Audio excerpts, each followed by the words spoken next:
Buongiorno Lorenzo. Signor Maggi, buongiorno, buongiorno, cari ascoltatori. Siamo in un centro commerciale dove c'è un bellissimo bar Che ci ospita. e siamo nel mezzo di un luogo dove passano le persone, perché noi siamo in mezzo, siamo uomini di popolo. La pubblicità della Cinato, Osteria. del nostro amico Calindri.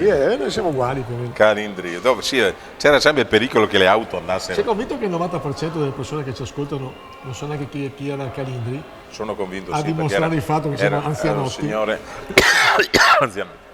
Ernesto Calindri era un ottimo attore, un grande attore. Ma è morto quasi a 100 anni. È morto in età molto avanzata. Faceva una pubblicità dove faceva la pubblicità a un prodotto che adesso non possiamo neanche dirlo. Possiamo anche dirlo noi. Il Cinar. Non è che abbiamo vincoli pubblicitari. No, certo. No? Il Cinar, e brindava e diceva, aveva questo slogan contro il logorio della vita moderna.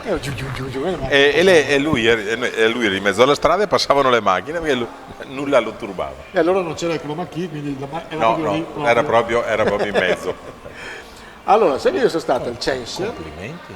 Perché? Non so cosa sia il chroma key. Chroma key, ma sai, più o meno con lo schermo verde dietro, sì, e poi dopo puoi fare tutto lo scenario che vuoi. Grande. Uno scenario, come si dice, virtuale. Complimenti per la sua conoscenza tecnica. Tu sei una memoria storica politica, lascia a me la tecnica. Assolutamente. Mi inchino di fronte alla sua tecnica. Al Censer sono andato a vedere usi e costumi, una mostra sulle cose storiche, anche abbastanza commerciali, però cose storiche dagli Unni ai Romani. Bellissimo. Bello, a me è piaciuto. Bellissimo. Sì, bellissimo. Poi soprattutto i celtici. Bellissimo. Molto bello.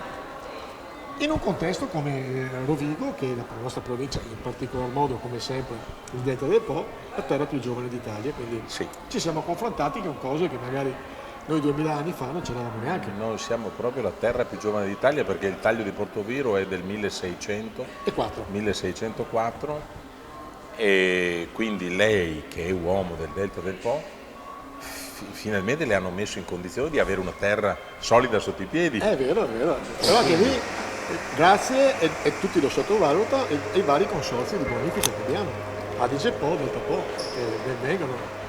Diciamo che i consorzi di bonifica aiutano il territorio a non essere invaso dalle acque. Caspita, io parlavo con il presidente dell'Adige Po, Branco, che diceva che se loro smettessero di pomparli in una settimana saremmo sotto, anche nell'Alto Polesine, non solo nel Delta. Quindi ci sono delle zone verso Villa d'Ose che sono molto basse. Quindi... L'estrazione del metano. A proposito di quello che abbiamo detto la volta scorsa. Di quello che abbiamo detto la volta scorsa. L'estrazione del metano ha fatto abbassare mediamente, diciamo da Villanova Marchesana in poi, ma non solo, il suolo mediamente di 2,5 metri. Il problema vero è che, escluso noi, non lo sa mica nessuno. È vero. Cioè, lo sanno i rodigini, lo sa la cultura tecnica. È più che i rodigini lo sanno i bassopoliesani. Sì, soprattutto i rodigini forse non lo sanno tutti. Ecco, per esempio, parlando di queste mostre, un sacco di cose vengono fatte in provincia di Rovigo, onestamente, anche nel Delta, non è che sto parlando. E quindi comincia a essere conosciuta questa zona. Ne parliamo spesso che il Delta del Po ha una potenzialità turistica importante, non ultimo il fatto che stanno riconvertendo la centrale, eccetera. Però a fronte di questo mancano le strutture, mancano strade, manca una strada ferrata, manca un'autostrada.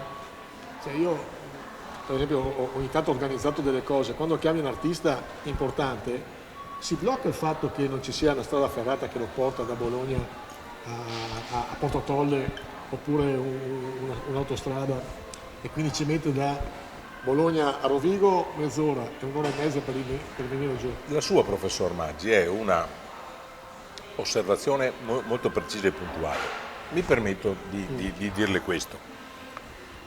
La mancanza di infrastrutture, di struttura infrastrutturale viaria di questo genere si nota adesso, perché ovviamente 200 anni fa, 100 anni fa era impossibile. La si nota adesso, la si nota soprattutto perché adesso comincia ad essere conosciuta in ambito culturale, in ambito turistico, in ambito ambientale. Quindi che cosa si renderebbe indispensabile secondo lei? Mi permetto di suggerire il completamento della Transpolesana. Questo sì, ma io faccio... statale ANAS fino alla Romea. Però ti faccio una provocazione. Mi provochi. Secondo me manca il Pirubi, che chi non lo sa sarebbe il piccolo Rumor Bisaglia. Cioè ci mancano quei politici lungimiranti che hanno fatto crescere la zona industriale di Villadose, la Transpolesana, la centrale di Portotolle, lo zuccherificio di Portoviro. Sono cose che erano state, secondo me... Secondo lei mancano le persone. Questo l'abbiamo detto anche altre volte. Però, o perlomeno mancano le persone di peso, cioè, sicuramente ci sono delle persone validissime che quando noi... Allora la provincia di Rovigo deve, giusto, per sua giusta osservazione, come facciamo a compensare? Bisogna che la provincia faccia più sistema. E questo è un altro bel problema. Faccia più, è vero. Cioè compensi il fatto di non avere un'enorme individualità con un sistema di collaborazione intrapersonale, mi permetto di dire anche intrapartitici, perché e soprattutto sulle infrastrutture per noi. Sì, però dopo per contro abbiamo la Camera di Commercio che è unita con Venezia, tanta roba che viene... Perché siamo una provincia piccola e alcuni enti da soli, solo con la provincia non possono campare.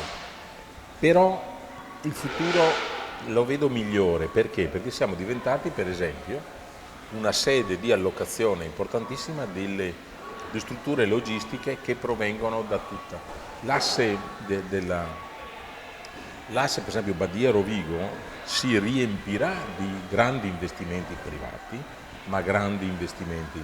Dici per merito anche di Amazon? È arrivato Amazon, stanno arrivando altre due, sempre il comune di Casteguglielmo, ne arriveranno altre due nel comune di Costa, cioè fra poco dovremo importare manodopera più che... E quel famoso progetto ZLS si chiama, quello che ci saranno delle agevolazioni anche fiscali per la zona da Castelmassa a Polesella. Bravissimo.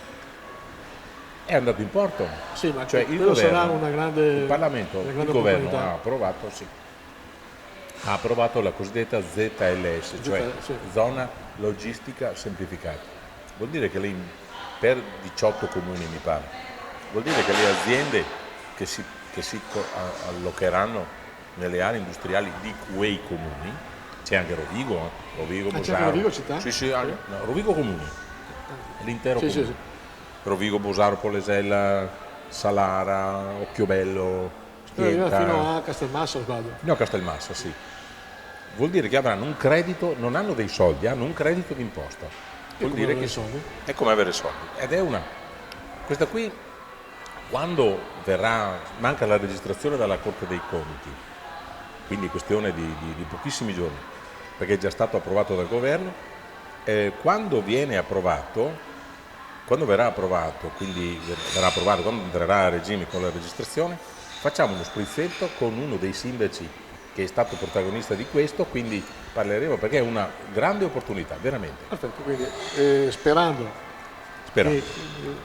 Chi vive sperando, eccetera, eccetera. No, dai. No, ma comunque lo scopriremo solo vivendo, l'abbiamo detto già una volta. Essendo certi che questo capiterà, ci permettiamo di... Vabbè, quindi alla provincia di Rovigo, sperando che tra l'altro possa crescere non solo un'ulteriore crescita, la parte alta, ma anche la parte bassa di questa nostra provincia, tanto dimenticata dagli uomini e da Dio e da Roma.